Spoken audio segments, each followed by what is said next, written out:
Ce matin, je suis vraiment béni d'être là ce matin et c'est sûr, ça fait cliché, mais c'est une réalité quand même.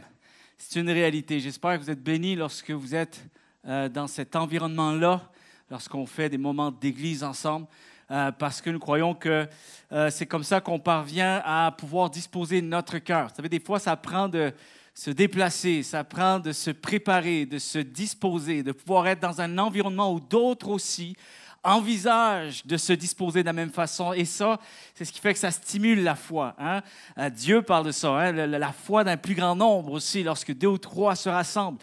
Il y a quelque chose qui se passe lorsqu'on est plus que juste tout seul dans une pièce, malgré que Dieu se révèle aussi à chacun de nos cœurs lorsqu'on le cherche, lorsqu'on se confie en lui. Mais je crois aussi à des moments particuliers comme nous vivons à chaque semaine, lorsque nous saisissons des moments. Il y a des rendez-vous, on n'imagine pas suffisamment, on ne réalise pas totalement tout ce qui prend place dans le domaine divin, dans le domaine spirituel. Il y a une réalité qui se déclenche. Il y a un Dieu qui honore la foi, il y a un Dieu qui se révèle parce qu'il y a des hommes et des femmes qui le cherchent de tout leur cœur ensemble. Et j'aimerais terminer ce matin la série Ménage du printemps avec un message particulier. Alors, je ne veux pas aller trop m'éterniser dans des exemples de maisons lorsqu'on veut nettoyer nos choses, préparer pour la nouvelle saison, la saison ensoleillée. On change de saison, mais il y a une chose qui m'a frappé, il y a une chose qui m'a vraiment interpellé, et puis ça arrive à chaque année, sincèrement, lorsque on a des saisons, on a des moments où on prend un petit peu plus soin de notre maison. Des fois, on court durant toute l'année. Il y a des moments où on est plus dans le travail, on est plus dans l'éducation des enfants, on est dans les études. Il y a toujours des saisons pour tout. Puis il y a un moment où on réalise aussi, oui, mais on a une maison, il faut en prendre soin. Donc, on essaie de voir un peu où est-ce qu'on est rendu, qu'est-ce qu'on a à améliorer, qu'est-ce qu'on a à rénover, qu'est-ce qu'on a à nettoyer. Il y a peut-être un endroit où ça fait un petit bout qu'on n'est pas allé, on a besoin de faire l'inventaire et tout ça. Puis des journées comme hier où il faisait beau, hein, tu ouvres ton garage, tu sors les vélos, tu sors les affaires, puis à la cour, bref, tu t'organises, tu te lèves tôt le matin, c'est une belle journée. Il y a une chose qui m'a interpellé, et ça revient à chaque saison, chaque année, dès que je prends le temps de prendre soin un peu de là où je suis, de réaliser les acquis, de réaliser la bénédiction. Ça vous arrive de faire ça? C'est juste que là, t'es vraiment, c'est le temps, tu es en contact, tu prends le temps de prendre soin de ce qui t'a été accordé, de ce que tu as construit, de ce qui t'a été offert, de ce qui t'a été donné, de ce que tu as reçu. Tu réalises les acquis, tu réalises les avoirs, tu réalises la bénédiction, tu réalises à quel point je suis un homme privilégié. Et j'espère que nous avons aussi cette manière de s'approcher devant Dieu en réalisant aussi tous les bienfaits qu'il nous accorde. Parfois, on les réalise et il y a aussi des bienfaits qu'on ne saura une fois qu'arrivé au ciel, on va réaliser à quel point il nous a bénis, même à des moments où je ne le réalisais pas totalement. Est-ce qu'on réalise la bénédiction de Dieu, chers amis? C'est quelque chose qui m'interpelle énormément.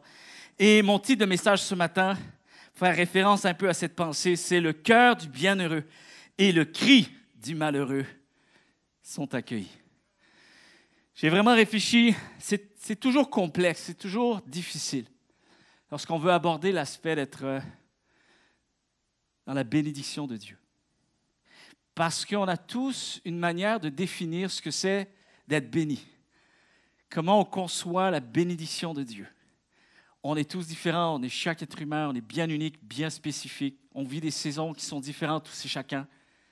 Et c'est toujours complexe pour une personne comme moi où je dois adresser un message, où je sens vraiment le besoin d'adresser un message sur la bénédiction de Dieu. Et en même temps, je sais que ce n'est peut-être pas tout le monde qui se sent dans cette période, dans cette saison où on se sent béni, même de Dieu. Alors, c'est important de pouvoir aussi se parler honnêtement, avec authenticité, avec humanité. Et c'est correct aussi d'avoir ses propres définitions, mais c'est très important de savoir comment je suis appelé à cheminer dans tout ça. Alors, je veux m'adresser à des gens qui se sentent bénis. Et je veux m'adresser à des gens qui se sentent éprouvés. Même message pour vous deux. Je vais commencer avec celui qui se sent béni. Tout premièrement, le cœur du bienheureux. C'est très important.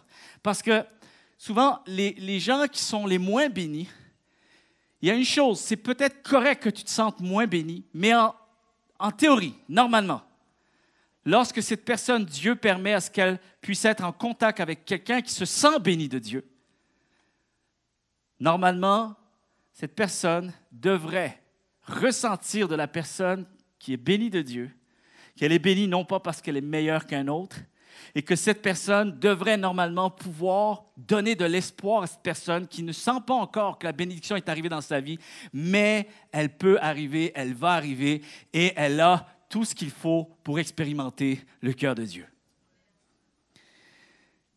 Voici le passage que j'ai partagé à Reset mardi et ça m'a interpellé par après. Le lendemain, j'ai été touché moi-même, l'enseignement qu'on a vécu ensemble. Il y a eu un moment aussi, on a prié ensemble à la fin, peut-être pas tout le monde parce que ceux qui étaient en ligne, on vous laisse après terminer ces moments, peut-être si vous êtes avec des gens, mais nous, sur place, on a essayé de voir comment on sort d'un tel enseignement. Puis le passage qui m'a interpellé, qui m'interpelle vraiment depuis plusieurs années, c'est quelque chose que je me rappelle de ce passage-là. C'est un passage qu'il faut se rappeler parce que même Jésus a partagé ce passage-là de Moïse. Moïse a déclaré un message dans le livre de Deutéronome, chapitre 6, au verset 10. Il y a tout un message qui est là. Et en fait, déjà dès le départ, c'était un message qu'il ne fallait pas oublier avec le temps. Et Jésus fait un rappel à travers ce message. Et ce message est celui-ci, c'est dans Deutéronome chapitre 6, verset 10. Écoutez bien ceci. C'est Moïse qui parle au peuple d'Israël. Et voici ce qu'il dit. « Lorsque le Seigneur votre Dieu vous aura conduit dans le pays qu'il vous donne, comme il l'a promis à vos ancêtres Abraham, Isaac et Jacob, vous y trouverez de grandes et belles villes que vous n'avez pas bâties. Des maisons pleines de toutes sortes de richesses que vous n'avez pas amassées. Des puits que vous n'avez pas creusés, des vignes et des oliviers que vous n'avez pas plantés. Vous aurez de quoi vous nourrir abondamment. Prenez bien garde alors de ne pas oublier le Seigneur qui vous a fait sortir d'Égypte où vous étiez esclaves. Vous le respecterez et vous l'adorerez lui seul. » Extraordinaire. C'est quelque chose qui continue, c'est quelque chose qui doit continuer à résonner, même pour nous aujourd'hui. On expérimente le cœur de Dieu, on connaît Dieu. Il y a des gens, peut-être, vous pouvez vraiment attester, vous pouvez vraiment certifier, j'ai connu Dieu, je connais Dieu, je marche en connaissant le cœur de Dieu. C'est une bénédiction, c'est extraordinaire. Maintenant, voici comment on doit se positionner, voici comment notre cœur doit demeurer en tout temps. Et c'est quelque chose qui me touche particulièrement parce que souvent, lorsqu'on parle du bienheureux, vous savez, bienheureux veut dire, puis il y a deux définitions, je garderai l'autre un petit peu plus tard, mais concernant le terme, le mot bienheureux, on parle d'une personne qui est comblée, qui se sent comblée.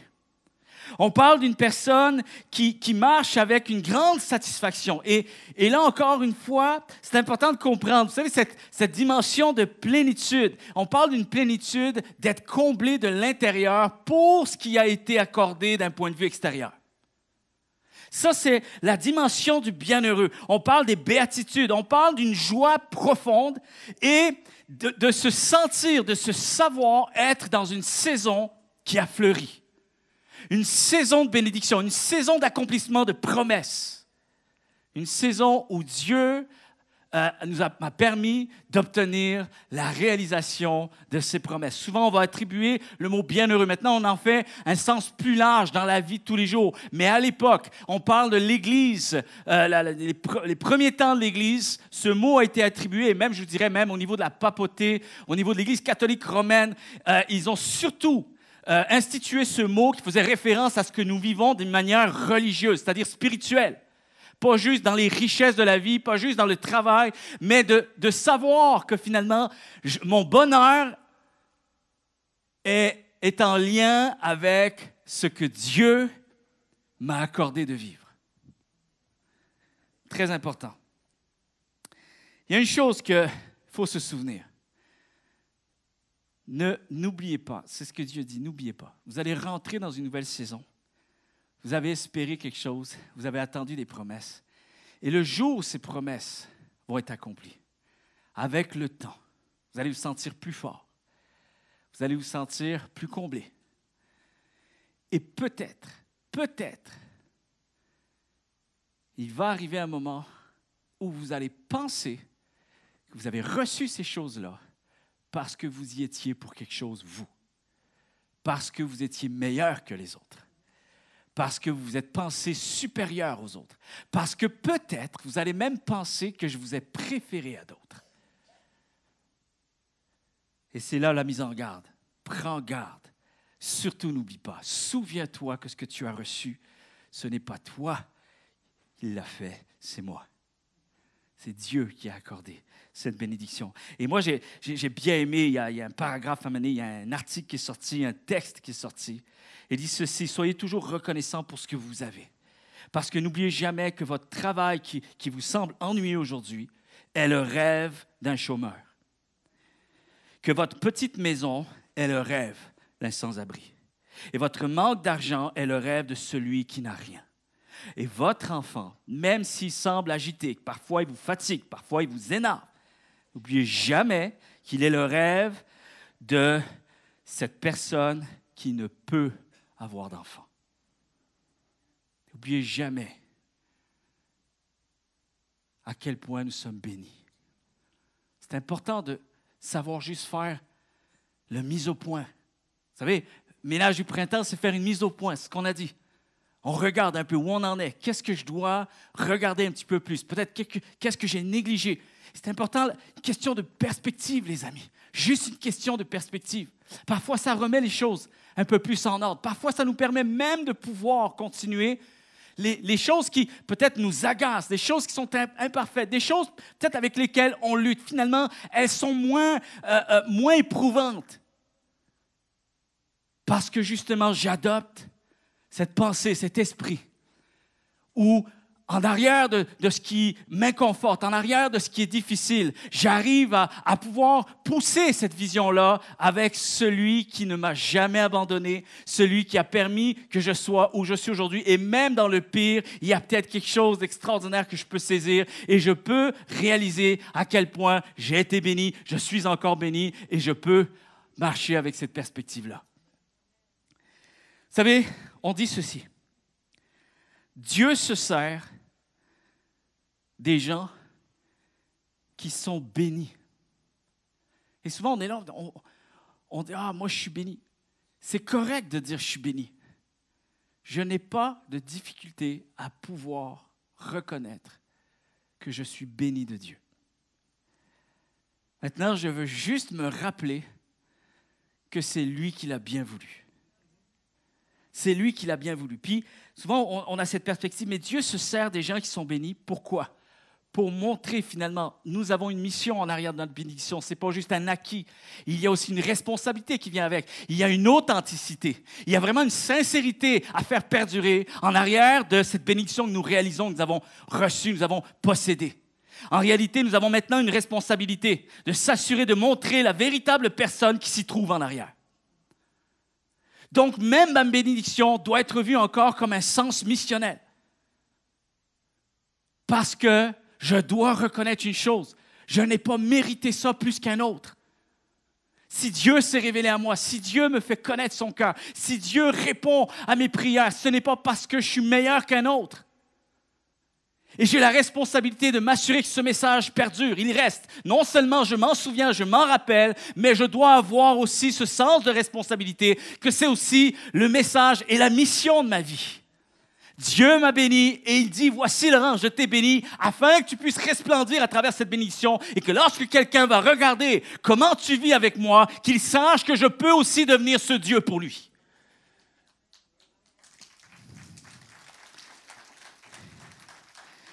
En réalité, chers amis, le bienheureux et le malheureux ont tous deux la même mission. Écoutez bien ce que je vous dis ce matin. Le premier, il va rendre gloire à Dieu. Le deuxième, il va témoigner de l'existence de Dieu en dépit des circonstances. Tous les deux ont la mission et la responsabilité. Et on le fait avec émerveillement, on ne le fait pas avec contrainte, parce que sinon c'est de la religion. Mais je parle vraiment d'un cœur qui reconnaît à quel point Dieu est merveilleux pour nos vies. Mais tous les deux ont cette responsabilité de s'assurer, de montrer la personne qui est en arrière ou la personne qui est en avant. Celui qui est béni va dire « Hey, Dieu est en arrière de cette bénédiction. » Celui qui est éprouvé, Dieu dit « Hey, moi je sais que Dieu est encore en avant. » et qui a de l'espoir. Vous êtes là? Il rend gloire à Dieu et il témoigne. Et ça, c'est quelque chose qu'il ne faut jamais perdre de vue. La bienveillance de Dieu sera continuellement au rendez-vous chaque circonstance qui nous attend. La bienveillance de Dieu. Et je veux en être un témoignage. C'est pour ça que la Bible parle du riche et il parle du pauvre. Dieu est le même Dieu pour le riche. Dieu est le même Dieu pour le pauvre. C'est pour ça que la Bible dit que Dieu, pensez-vous que ceux qui sont décédés à travers une tour qui est tombée sur eux, pensez-vous qu'ils étaient moins bien que vous? Bénédiction, épreuve, c'est le même Dieu. Bénédiction, épreuve, le riche et le pauvre, le fort et le faible. Vous remarquez, le fort a toute une responsabilité envers le faible.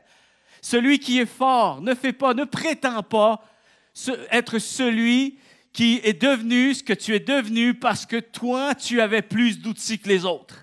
Parce que toi, tu avais plus de personnalité, plus de charisme, plus de force personnelle. Ça n'a rien à voir. En fait, tu es devenu fort dans le but que tu soutiennes le faible. Dans le but que tu fasses savoir au faible que lui aussi va devenir fort. Et que nous sommes tous appelés à s'encourager mutuellement selon nos périodes, selon nos saisons. Et qu'on n'est pas là à essayer de s'évaluer ou de se dévaluer et de dire « Ah, ben lui, il a l'air plus béni en fonction de ses conditions de vie. » Ça n'a rien à voir.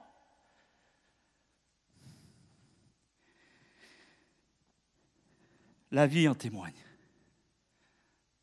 Parce que si nous sommes francs avec nous-mêmes ce matin, on peut dire que oui, il y a des saisons qui sont extraordinaires dans une vie, mais il y a aussi des saisons sombres, difficiles.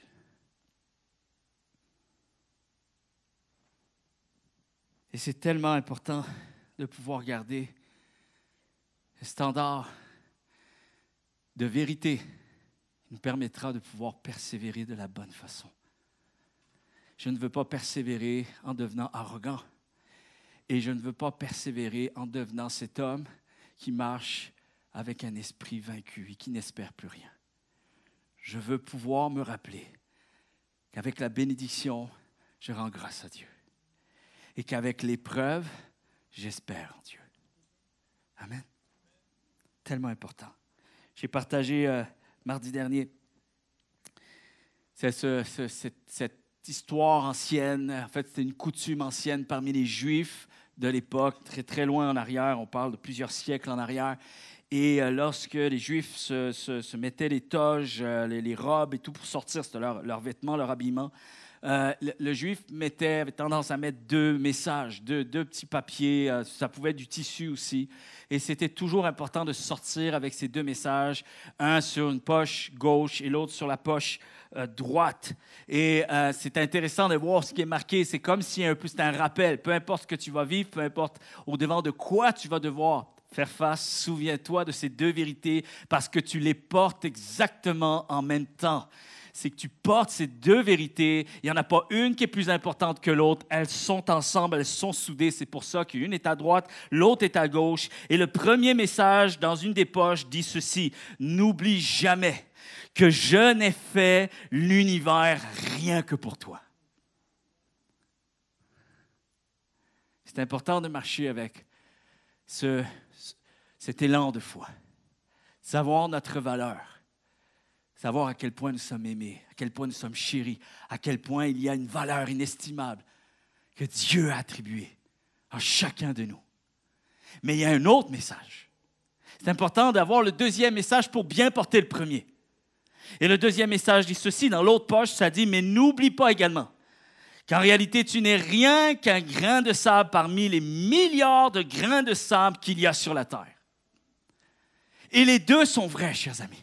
Les deux sont vrais. Ça, c'est l'équilibre à maintenir, l'équilibre des choses. Je bénis Dieu pour sa bénédiction. Et combien savent que dans des périodes, dans des saisons de bénédiction, on peut se sentir fort. On peut se sentir tellement moyen, plein de confiance pour initier des nouvelles choses, pour relever des nouveaux défis. On se sent fort. Et c'est bien ces choses-là. Il faut pouvoir expérimenter aussi à quel point, avec Dieu, les choses deviennent possibles. C'est important d'avoir la foi. C'est important de pouvoir prier aussi avec cette mesure de foi. Je prie pour que Dieu fasse des miracles encore aujourd'hui. J'ai la foi pour ça. Parce que Dieu a montré maintes et maintes fois à quel point il voulait s'investir en nous, à quel point il voulait se révéler, à quel point il veut intervenir afin qu'il nous montre sa grandeur et sa puissance, parce que nous sommes précieux à ses yeux. Et c'est comme l'assurance, oui, mais elle doit venir et elle est empreinte d'humilité, chers amis. Une assurance empreinte d'humilité. Une espérance empreinte d'action de grâce. Je ne veux jamais oublier de redonner toute la gloire à Dieu. Parce que ce n'est pas moi, ça a tout à voir avec lui. Un de mes pères spirituels, lorsque j'étais plus jeune, m'avait partagé un jour ceci, ça m'avait marqué, ça m'avait touché. Il avait dit, tu sais Laurent, si mon obéissance à Dieu un jour m'amène à un succès, tant mieux. Mais si un jour mon obéissance à Dieu m'amène aussi à un échec, à un désert, c'est correct aussi. Parce que la vie avec Dieu, ça n'a rien à voir avec moi, ça a tout à voir avec lui. C'est quelque chose que je veux continuer à garder. Cet élément, cette notion de persévérance, chers amis, je veux persévérer, mais je veux toujours être empreint d'émerveillement. Je veux continuer à être ce petit enfant, ce petit gamin qui se réjouit, le cœur émerveillé de mon Père. Celui qui a tout fait pour moi, celui qui a fait en sorte que tout un jour a été changé, a été modifié, a été transformé. Et les choses continuent à être transformées. Je veux garder cet élan de persévérance empreint d'émerveillement.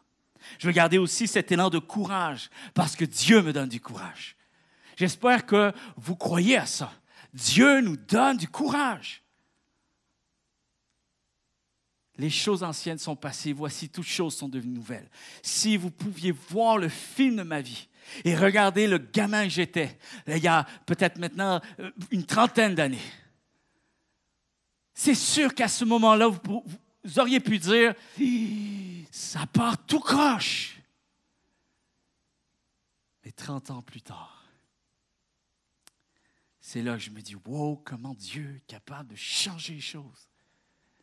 Au point de changer la personnalité. Est-ce que vous saviez, j'ai fait un test de personnalité. Vous savez, lorsqu'on est pasteur maintenant, là, avec les lettres de créance, lorsqu'on travaille en ministère, on se met à jour, on va dans des périodes de mentorat avec plusieurs pasteurs, on se remet en question, on essaie de voir comment on peut améliorer notre leadership, comment notre cœur aussi est appelé à évoluer, à cheminer dans les choses de la vie, juste pour s'assurer que nous gardons aussi cette humilité ensemble. Et on doit faire des tests de personnalité. Et sincèrement, à Mané, il y a le gars qui explique un peu comment on doit déchiffrer les résultats de ces tests de personnalité. Il disait, mais c'est incroyable comment vous allez voir qu'avec les années, votre test de personnalité, le résultat peut avoir été changé, peut être modifié. Et moi, sincèrement, les amis, j'en suis un exemple. En l'espace de 10 ans, je ne cadre plus dans la même personnalité qu'avant. Qu'est-ce que ça veut dire? Ça veut dire qu'on est façonné par ce que l'on croit. Et moi, je peux dire qu'en 10 ans, oui, j'ai cheminé avec Dieu. Il y a des choses qu'il y a 10 ans en arrière, je ne comprenais pas comme je les comprends aujourd'hui. Et ça a influé sur ma vie personnelle, sur comment j'entreprends les choses, comment j'affronte les nouveaux défis de ma vie, comment je perçois les circonstances de ma vie. Et donc, ça change ma personnalité. Avant, j'étais plus fougueux, enragé, et maintenant, j'apprends à être plus calme. Bon. Il y a encore des moments, mais ça se travaille, ça va bien, ça marche bien. Je peux le dire, mon épouse n'est pas là ce matin, elle ne peut pas me contredire. L'équilibre des choses, chers amis, les choses changent. Le courage, oui, mais surtout empreint d'amour. Et je veux m'assurer que tout le monde s'y retrouve au travers de mon cheminement à moi. Le but, sincèrement, les amis, écoutez bien ce que je vais vous dire. Le malheureux, en ma présence, devrait être capable de pouvoir croire que Dieu peut intervenir dans sa détresse, au même titre qu'il l'a fait pour moi. Il faut réaliser qu'on a tellement de responsabilités maintenant que nous avons connu. Je demanderai beaucoup à celui qui aura reçu beaucoup. La foi, c'est extraordinaire, mais la foi juste pour nous, ça annule tout. Parce que ça défait tout le sens de comment les choses ont démarré dans ma vie. Et je dois apprendre à redonner cette perspective-là, cette vérité qui est si profonde, que le malheureux, en notre présence, puisse se sentir accompagné de Dieu et qu'il puisse sentir que Dieu va finir par se glorifier dans sa vie.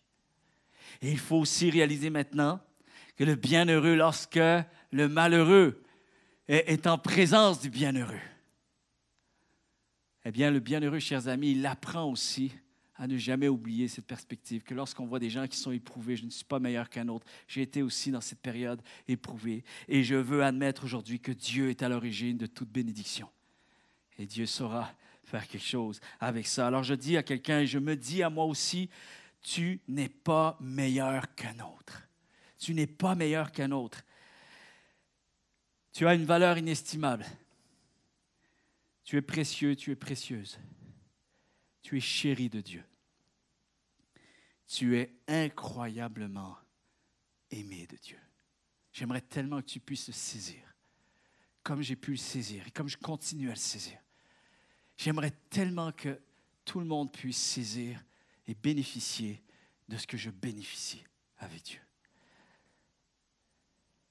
Mais il va falloir aussi que tu te souviennes d'une chose, que tu n'es pas plus important qu'un autre. Tu n'es pas mieux, tu n'es pas plus digne, tu n'as pas plus de mérite, tu n'es pas plus préféré. Et je garde en mémoire ceci. Le bienheureux et le malheureux gardent en mémoire ceci. Écoutez bien. Dieu l'a bien voulu. Dieu l'a bien voulu. C'est ma devise. Peu importe dans quelle saison je suis, Dieu reste au cœur de ma vie. Et je ne veux pas l'oublier. C'est pour ça qu'on dit que mardi, je disais qu'il y a 3 choses qui sont très importantes à ne jamais oublier. Dieu était là le premier. Souvent, on est là, on dit « Ah, mais j'ai répondu à Dieu. » Oui, tu as répondu parce qu'il a été le premier à t'offrir l'invitation. C'est lui qui est là. C'est une pièce de rencontre. Lui a été là avant que toi, tu entres dans cette scène. Tu entres dans cette pièce. Il a été là le premier. 2, il l'a bien voulu. Il l'a voulu, il l'a choisi. C'est son choix avant d'être le mien. Je ne fais que répondre à son choix à lui. Il me permet de pouvoir le découvrir et de pouvoir expérimenter son cœur. C'est tellement extraordinaire. Et 3, il a rendu tout cela possible.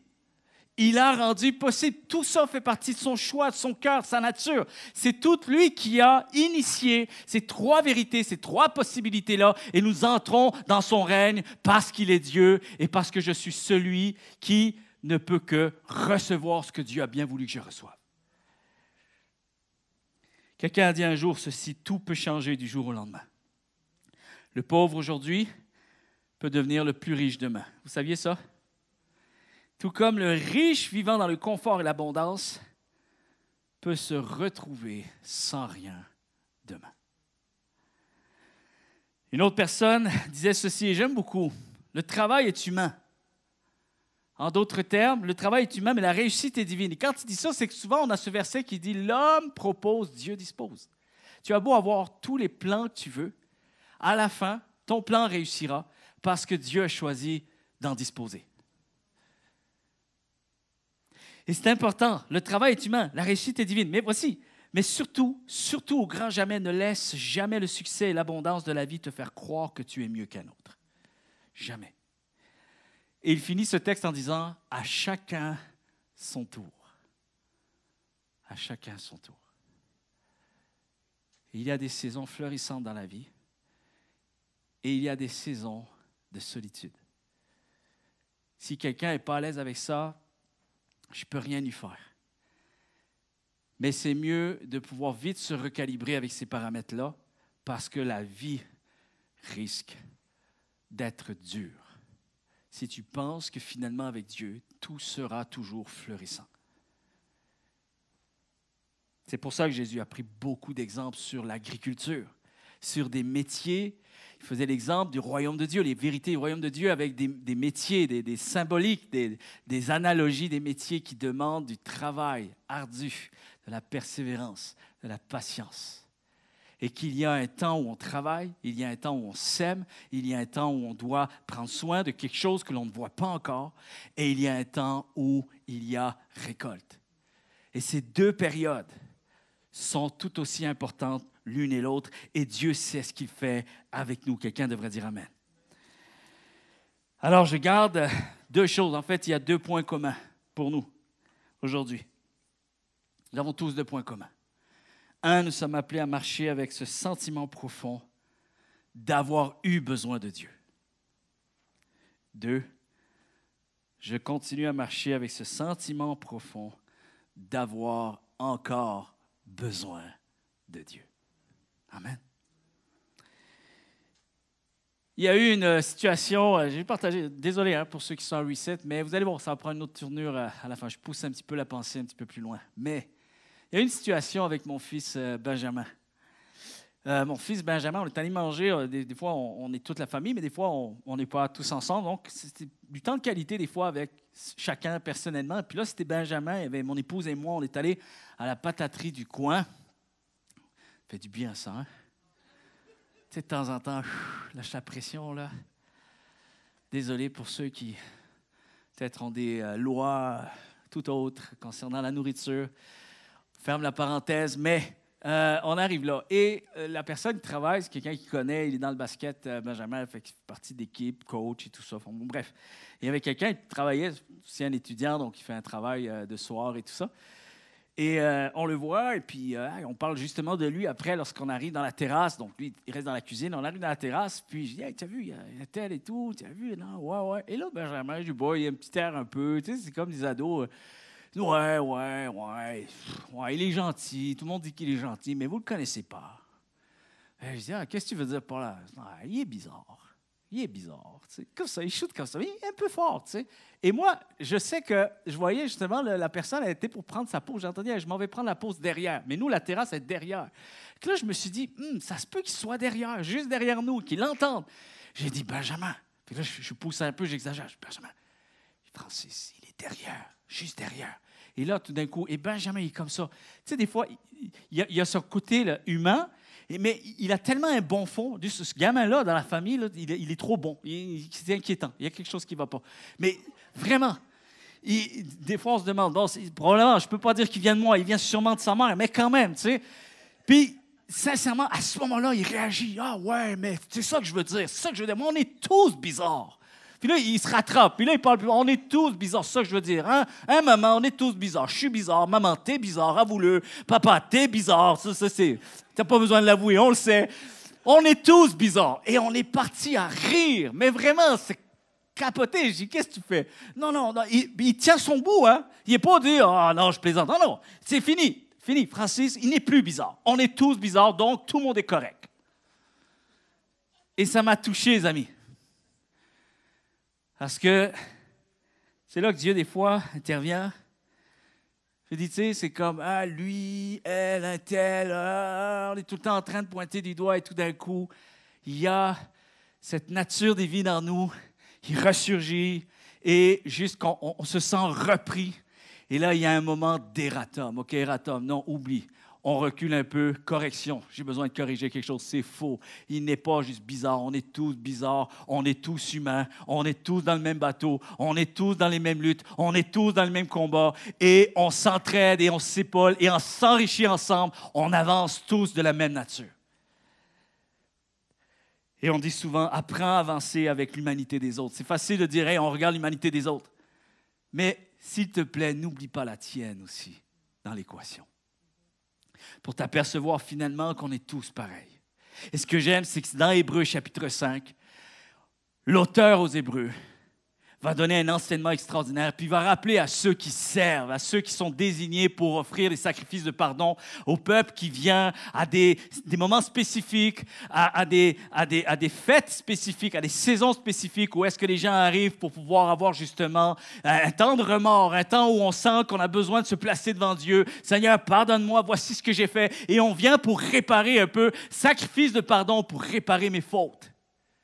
Et lorsque l'auteur aux Hébreux explique ceci, il parle aux grands prêtres qui sont chargés d'offrir les sacrifices de pardon. Il dit, chaque grand prêtre est choisi parmi les êtres humains. Il est chargé de servir Dieu en leur faveur. Il offre des dons et les sacrifices pour les péchés. Le grand prêtre, écoutez bien, n'oublie pas, le grand prêtre a lui-même beaucoup de faiblesses. Il peut donc comprendre les ignorants et ceux qui se trompent parce qu'il est faible. Il doit offrir des sacrifices pour les péchés, non seulement pour le peuple, mais aussi pour lui-même. Personne ne peut se donner l'honneur d'être grand prêtre, c'est Dieu qui appelle à cela comme il a appelé Aaron. Et ce que j'aime avec ce passage-là, c'est comme ce besoin de recalibrer, reparamétrer les choses. N'oublie pas, mon ami, oui, tu es peut-être en avant pour parler, pour encourager quelqu'un, mais surtout, fais le plus possible. Fais tout ce qui est en ton pouvoir pour t'inclure toi-même aussi dans l'équation.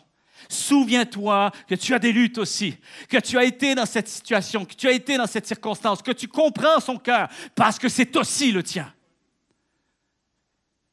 Et l'Église, chers amis, c'est quoi l'Église? Elle est remplie de quoi l'Église? Qu'est-ce qu'on fait en tant qu'Église? Et lorsque je parle de l'Église, je ne parle pas de l'institution, je ne parle pas de nos réunions, je ne parle pas de ce qui est organisé, je parle de tous et chacun d'entre nous. L'Église, pierre vivante, l'édifice du Saint-Esprit de Dieu.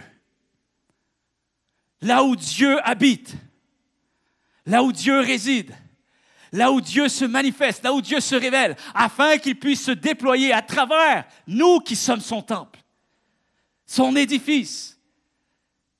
L'Église, chers amis, elle est là. C'est un endroit pour les gens qui désirent s'approcher de Dieu. Tout comme je me suis approché de Dieu et qu'il m'a répondu.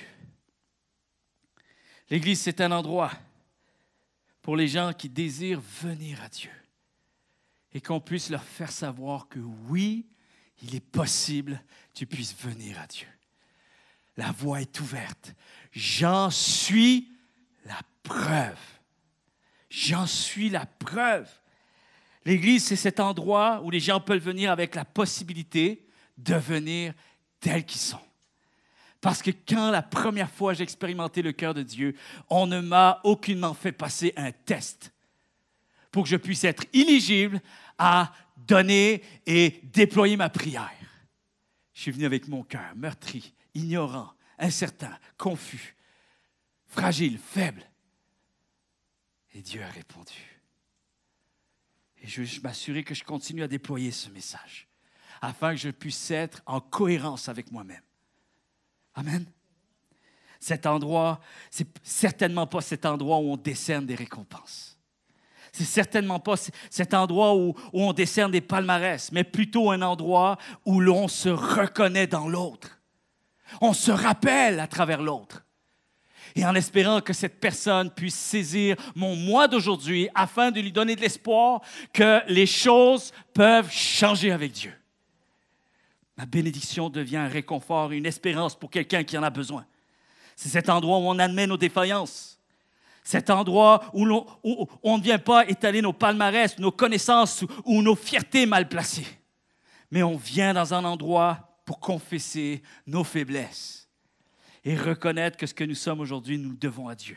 Je reconnais mes besoins, j'exprime mes détresses, j'élève mes prières, non plus pour juger les autres ou pour montrer que j'ai de plus belles prières que d'autres.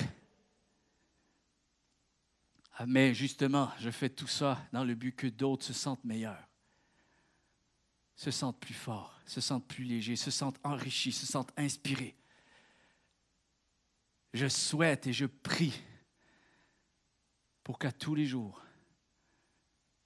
je puisse refléter le témoignage que Christ a accompli dans ma vie. tous les jours. Est-ce que vous êtes là? Il y a plusieurs années, j'ai composé un chant, je faisais des albums avec Joey. Je ne sais pas où est Joey. Joey, t'es là? Yes, t'es en haut. Mon fidèle compagnon depuis musique, musicien. Il m'aidait à faire les arrangements. On partait faire des concerts. On a fait plusieurs années, 2 albums. On a sillonné la province, l'Europe aussi.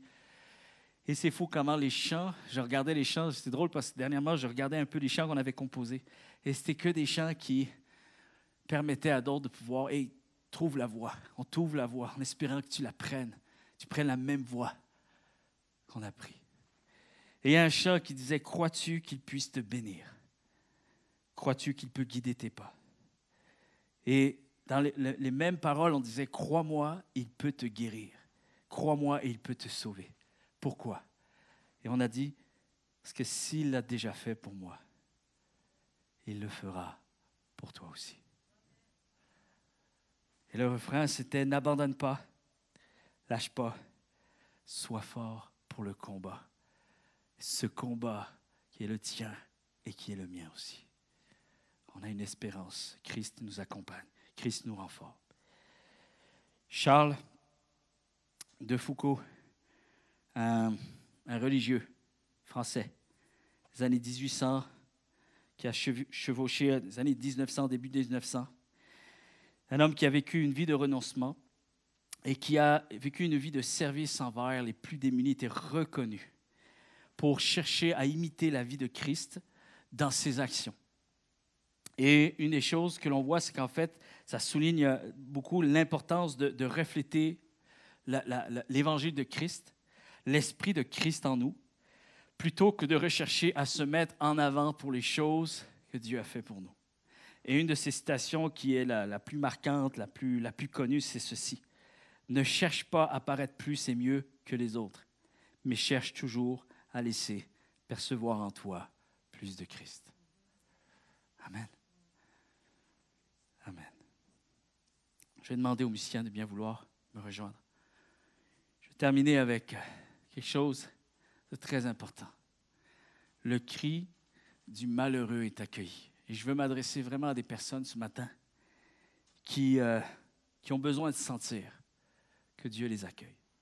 Vous savez pourquoi j'ai choisi le mot « bienheureux » ? Parce qu'en faisant un peu l'étude de ça, on s'aperçoit que dans l'Église catholique romaine, l'ancien temps, c'était un mot qu'on attribuait pour des personnes que l'on canonisait. Vous savez ce que ça veut dire canoniser? C'est-à-dire là, c'est un peu comme, tu sais, le maillot des Canadiens, le temple de la renommée. Là, le maillot est enlevé, celui-ci, personne d'autre peut l'atteindre parce que le joueur qui l'a porté a atteint un niveau que les autres ne peuvent plus atteindre. C'est un peu ça, canoniser. Et écoutez bien, c'est particulier parce que je crois qu'on est tous enclins à, si on ne fait pas attention, on finit par se laisser paramétrer de cette manière-là. Dans les bons moments, si vous regardez dans l'Ancien Testament, les moments de détresse faisaient en sorte que le peuple criait à Dieu avec une humilité et une sincérité telle que Dieu ne pouvait pas ne pas intervenir. Moment de repentance. Mais le problème, quand finalement Dieu agit, quand Dieu répond et Dieu restitue, que Dieu redonne, que Dieu fortifie, que Dieu fait d'Israël une nation puissante. Regardez ce qui arrive. C'est toujours des hauts et des bas. Et tout d'un coup, on pense qu'on est meilleur. On est la nation la plus puissante. Et on marche avec une certaine arrogance. Il y a une espèce de prétention spirituelle. On pense que finalement, on a tous les droits et qu'on peut faire ce qu'on veut. Et finalement, ils repèrent à nouveau le cœur de Dieu. Et ne jamais prendre à la légère, chers amis, ce n'est pas parce qu'aujourd'hui ça va bien et on pense que tout va toujours bien aller. Je vais vous dire une chose, tout continuera à bien aller quand tu marcheras avec ces 2 messages en poche. Je suis aimé de Dieu. Et tout ce que je suis devenu, je le dois à lui seul. Je le dois à lui seul. Je voudrais juste saisir quelque chose. Lorsque l'Église catholique romaine a institué ce mot, canonisé, c'est comme pour dire, cette personne, elle est tellement disciplinée avec Dieu, elle reflète tellement une spiritualité presque, on va dire, parfaite. C'était symbolique, c'était pour dire ça, c'est un exemple, c'est exemplaire, c'est une spiritualité exemplaire. J'aimerais dire faux. Non, c'est faux. C'est faux. On ne canonise personne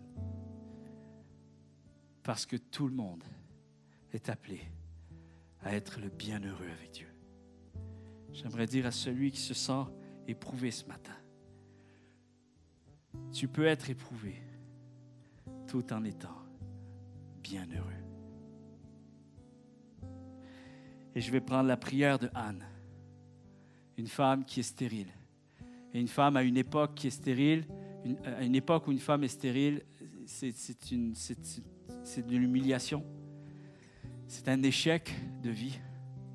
C'est difficile aussi de pouvoir même avoir une vie sociale épanouie. Parce qu'on est toujours dans ça. On est dans une société qui juge. On est dans une société qui discerne des notes et qui donne des récompenses ou des points de malus, tout dépendant de ce qu'on est devenu, de la bénédiction qui en ressort, des conditions de vie.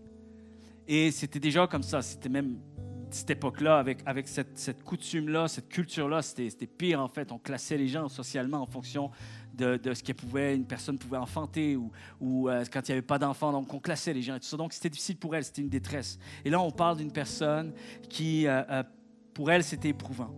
Et voici cette prière. Elle arrive au temple et elle gémit devant Dieu. Une femme qui s'approche déjà, puis elle le fait d'une façon où le prêtre, celui qui est le responsable religieux qui est là, qui pouvait accorder à une personne de pouvoir passer un temps dans le temple pour avoir un temps avec Dieu, cette personne a mal jugé Anne, parce qu'elle avait une attitude un peu d'une personne qui n'arrivait pas à se contenir. En fait, elle était peut-être pas bien. Peut-être son visage n'était pas assez bien, peut-être sa posture n'était pas assez bien, peut-être il n'y avait pas assez d'éloquence, il n'y avait pas assez d'éloge, il n'y avait pas assez de dignité. Et ça dérangeait. Alors, et on s'est permis de juger finalement. Voici ce qu'il est dit. Je vais vous lire le passage dans 1 Samuel, chapitre 1er, versets 12 à 16. Écoutez bien, je ne l'ai pas à l'écran parce que je veux que vous écoutiez ceci.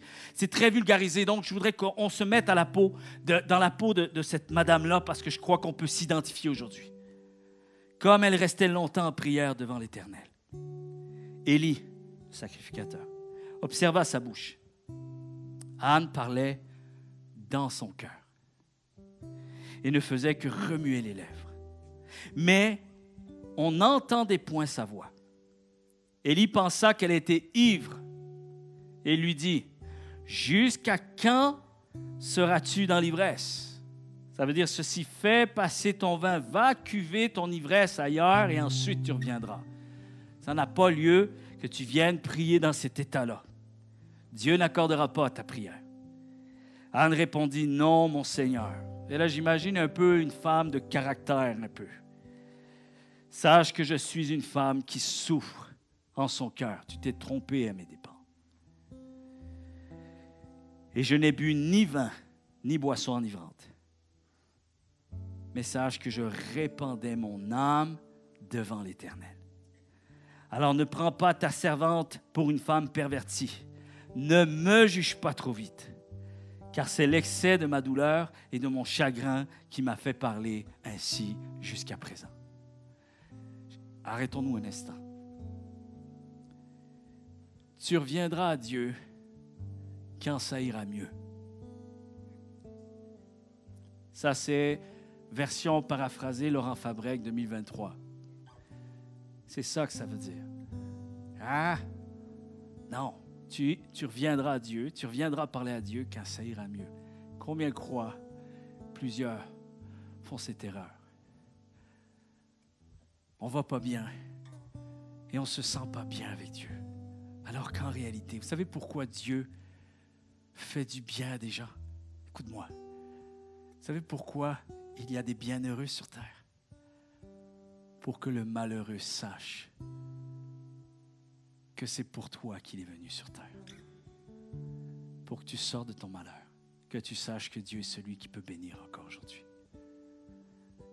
J'aimerais tellement que l'on saisisse cette vérité. Parce qu'ici, on a un moment de prière totalement dépourvu d'ornements religieux.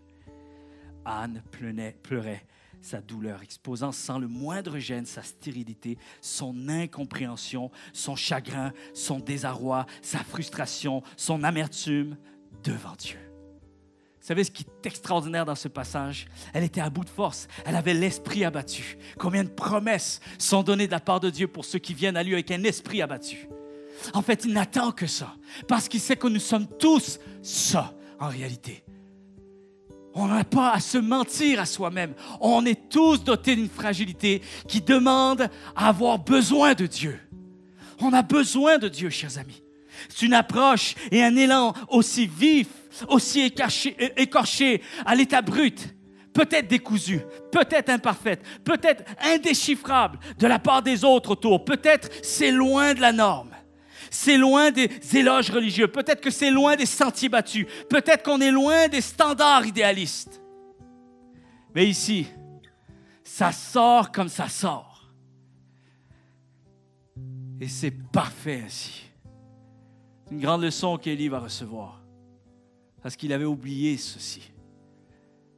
Il avait oublié que Dieu veut entendre les prières les plus vraies de notre vie. Amen. C'est un déversement de cœur.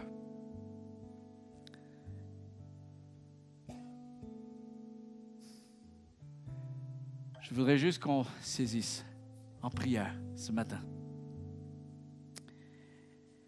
Apprendre à marcher avec notre humanité, chers amis. C'est apprendre à faire confiance à Dieu en fonction de ce qu'il est, en fonction de ce qu'il a dit. J'aimerais qu'on apprenne à marcher avec notre humanité.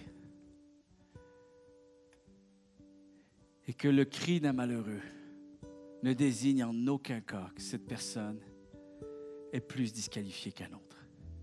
Amen. Souviens-toi de tes cris également. Peut-être qu'aujourd'hui tu as un cœur, mais n'oublie pas tes cris. Parce que les cris se sont transformés en un cœur. Et que l'on soit un témoignage aujourd'hui. Dieu ne nous trompe pas. Dieu n'attend pas qu'on soit parfait. Et on a tous une responsabilité. Comment vous vous sentez ce matin, sincèrement, quand on entend deux vérités si semblables, finalement, qu'on a la même responsabilité. Celui qui est bienheureux, celui qui est malheureux, on se tient par la main ce matin. Je te donne et tu me redonnes aussi. Je te donne quelque chose, puis tu me rappelles quelque chose.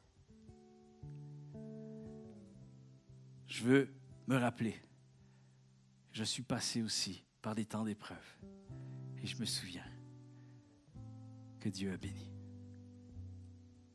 Mais je veux surtout pouvoir te redonner cette bénédiction parce que tu la mérites tout autant que moi.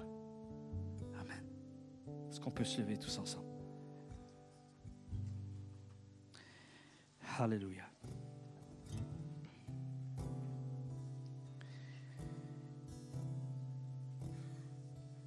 Seigneur Jésus, prions maintenant pour que chacun reçoive sa part.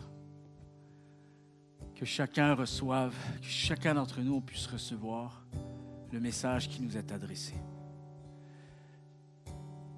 Celui qui est le nôtre, celui qui fit avec nous ce matin.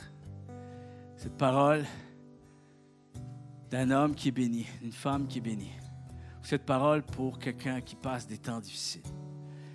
Et ce matin, Seigneur, nous voulons juste ressortir avec ce point commun. Seigneur, nous avons eu besoin de toi et nous aurons encore besoin de toi. Ce matin, on veut sortir, Seigneur, de ce lieu en disant, Seigneur, je rends grâce à Dieu pour ce que j'ai reçu. Seigneur, j'espère en toi pour ce qui s'en vient. Mais au milieu de tout ça, c'est toi qui règnes. C'est toi qui es souverain. C'est toi que nous glorifions. C'est toi que nous célébrons. C'est toi que nous implorons. C'est toi que nous invoquons. C'est à toi que nous faisons appel ce matin. Alors, Seigneur, il n'y en a pas un plus beau qu'un autre. Il n'y en a pas un plus bas qu'un autre ce matin. Il n'y a pas une personne qui a moins de valeur à tes yeux. Il n'y a pas une personne qui est moins aimée à tes yeux. Il Il n'y a pas une personne qui est moins affectionnée à tes yeux, Seigneur. Nous avons tous une valeur inestimable. Je voudrais vraiment qu'une personne, peut-être qui a besoin de réentendre, réaffirmer cette vérité dans son cœur, maintenant que l'Esprit de Dieu vienne toucher ton cœur maintenant, afin que tu entendes sa voix, que ce soit lui qui te parle, qu'il puisse te dire, tu es aimé, tu es incroyablement aimé, je t'ai toujours aimé. Tu es chéri, tu es affectionné, le ciel entier te regarde. Et je vais continuer à me révéler à toi de cette manière-là. Alors viens à moi maintenant. Chaque personne ici dans ce lieu, nous avons la possibilité de pouvoir venir à lui. Nous venons à lui, je viens à lui. Je viens à toi, Seigneur Jésus, maintenant. Seigneur, voici ma prière. Tu m'acceptes dans tes voies, je viens tel que je suis. Alors reçois mon cœur maintenant, je crie à toi, Seigneur, viens te révéler. Viens faire une œuvre dans ma vie, j'ai besoin de toi. Et Seigneur, je veux aussi être cette personne qui déclare, Seigneur, merci de cette bénédiction que tu as accomplie dans ma vie. Merci pour ce qui je suis devenu. Et merci encore pour tous les chemins à parcourir qu'il y a encore devant moi. Et je veux, Seigneur, te rendre gloire. Et je veux aussi réaliser ce sens de responsabilité, ce sens de mission. Que cette bénédiction que tu m'as accordée devienne un témoignage de la grandeur de Dieu pour tous ceux et celles qui te chercheront, afin qu'ils puissent savoir que tu es celui qui répond à celui qui crie à toi. Au nom de Jésus-Christ, on a prié. Tout le monde déclare un vrai